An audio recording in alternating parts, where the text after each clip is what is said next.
Hello ಗೆಳೆಯರೇ, welcome to S ಪಿಚಿನ್ Kannada channel. ಈ ಒಂದು ವಿಡಿಯೋದಲ್ಲಿ ಮೋತಿಲಾಲ್ ನೆಹರು ಬಗ್ಗೆ ಕುರಿತಾಗಿ ಸುಲಭ 10 ಸಾಲುಗಳ ಮಾಹಿತಿ ತಿಳಿಯೋಣ. ಈ ಒಂದು ಮಾಹಿತಿ ಅಂತ ನಿಮಗೆ ಇಷ್ಟವಾಗಿದ್ರೆ ಒಂದು ಲೈಕ್ ನೀಡಿ, ಶೇರ್ ಮಾಡಿ, ಸಬ್ಸ್ಕ್ರೈಬ್ ಒಂದು ಮರಿಬೇಡಿ. ಹಾಗೆಯೇ ಯಾವ ಒಂದು ವಿಷಯದ ಬಗ್ಗೆ ನಿಮಗೆ ಮಾಹಿತಿ ಬೇಕಂತೇಳಿ ಕಮೆಂಟ್ ಮಾಡಿ. ಆ ವಿಷಯದ ಕುರಿತಾಗಿ ನಾನು ಪ್ರಬಂಧ ಅಥವಾ ಭಾಷಣ ಮಾಡಲು ಪ್ರಯತ್ನ ಪಡ್ತೇನೆ ಅಂತ ಹೇಳ್ತಾ ಹರಿ ಒಂದು ಮಾಹಿತಿಯನ್ನು ತಿಳಿತಾ ಕಲಿತಾ ಹೋಗೋಣ ಬನ್ನಿ.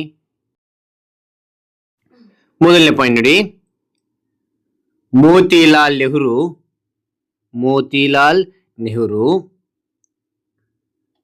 ಭಾರತದ ಒಬ್ಬ ಮಹಾನ್ ನಾಯಕ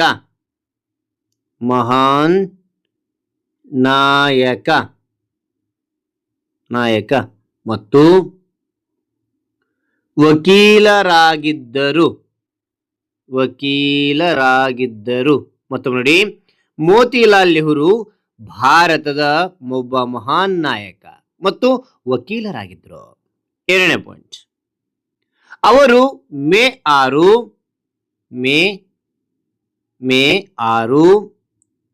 1861ರಂದು ಜನಿಸಿದರು.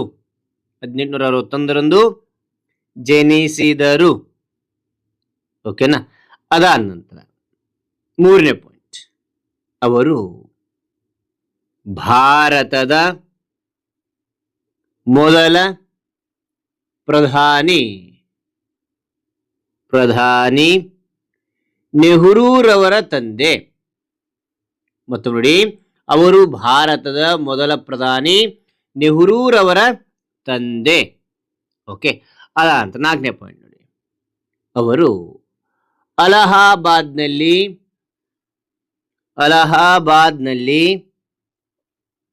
ಪ್ರಸಿದ್ಧ ವಕೀಲರಾಗಿ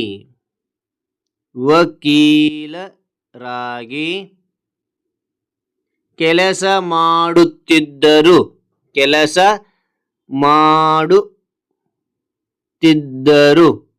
ಓಕೆನಾ, ಕೆಲಸ ಮಾಡುತ್ತಿದ್ದರು. ಮತ್ತು ನೋಡಿ, ಮೇಲೆ ಪಾಯಿಂಟ್ ನಿಂದ ಮೋತಿಲಾಲ್ ನೆಹರು ಭಾರತದ ಒಬ್ಬ ಮಹಾನ್ ನಾಯಕ ಮತ್ತು ವಕೀಲರಾಗಿದ್ದರು. ಎರಡನೇ ಪಾಯಿಂಟ್, ಅವರು ಮೇ 6, 1861ರಂದು ಜನಿಸಿದರು.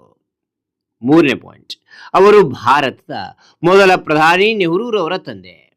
ನಾಲ್ಕನೇ ಪಾಯಿಂಟ್, ಅವರು ಅಲಹಾಬಾದ್ನಲ್ಲಿ ಪ್ರಸಿದ್ಧ ವಕೀಲರಾಗಿ ಕೆಲಸ ಮಾಡುತ್ತಿದ್ದರು. ಐದನೇ ಪಾಯಿಂಟ್ ನೋಡಿ, ಅವರು 2 ಬಾರಿ ಭಾರತೀಯ ರಾಷ್ಟ್ರೀಯ ಕಾಂಗ್ರೆಸ್ನ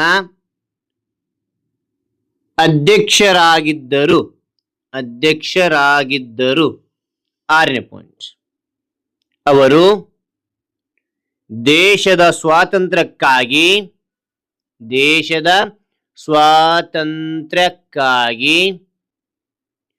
ಬ್ರಿಟಿಷರ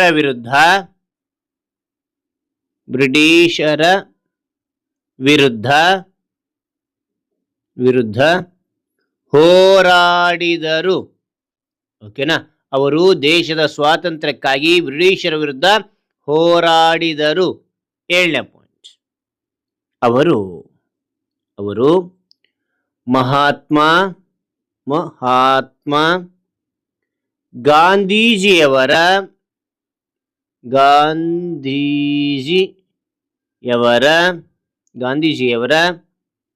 ಆಪ್ತ ಸ್ನೇಹಿತರಾಗಿದ್ದರು. ಓಕೆನಾ, ಅವರು ಮಹಾತ್ಮ ಗಾಂಧೀಜಿಯವರ ಆಪ್ತ ಸ್ನೇಹಿತರಾಗಿದ್ದರು.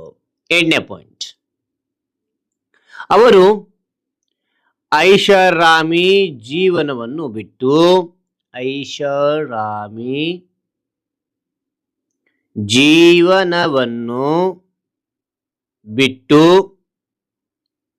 ಸರಳ ಜೀವನ ನಡೆಸಿದರು.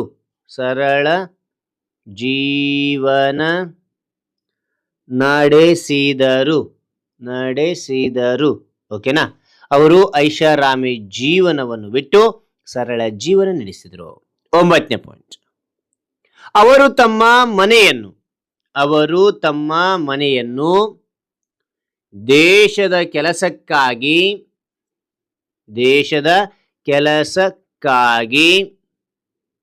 ದಾನ ಮಾಡಿದರು. ದಾನ ಮಾಡಿದರು ಮಾಡಿದರು ಓಕೆನಾ. ಅದಾನಂತರ 10ನೇ ಪಾಯಿಂಟ್, ಅವರು ಫೆಬ್ರವರಿ 6 ಅವರು ಫೆಬ್ರವರಿ 6 1931ರಂದು ನಿಧನರಾದರು. ಅವರು ಫೆಬ್ರವರಿ 6 1931ರಂದು ನಿಧನರಾದರು ಓಕೆನಾ. ಹಾಗಾದ್ರೆ ಈ ಎಲ್ಲ ಮಾಹಿತಿ ಅಂತಕ್ಕಂಥ ಇಷ್ಟವಾಗಿದ್ರೆ ಒಂದು ಲೈಕ್, ಅನೇಕ ವಿಡಿಯೋಗಳು ಪ್ರೋತ್ಸಾಹ ತುಂಬ ಸಿಗುತ್ತೆ. ಇನ್ನೊಬ್ರಿಗೂ ಶೇರ್ ಮಾಡಿ ಸಾಧ್ಯ ಅಂತ ಅನೇಕ ವಿಡಿಯೋಗಳ ಚಾನಲ್ ಸಬ್ಸ್ಕ್ರೈಬ್ ಆಗಿ.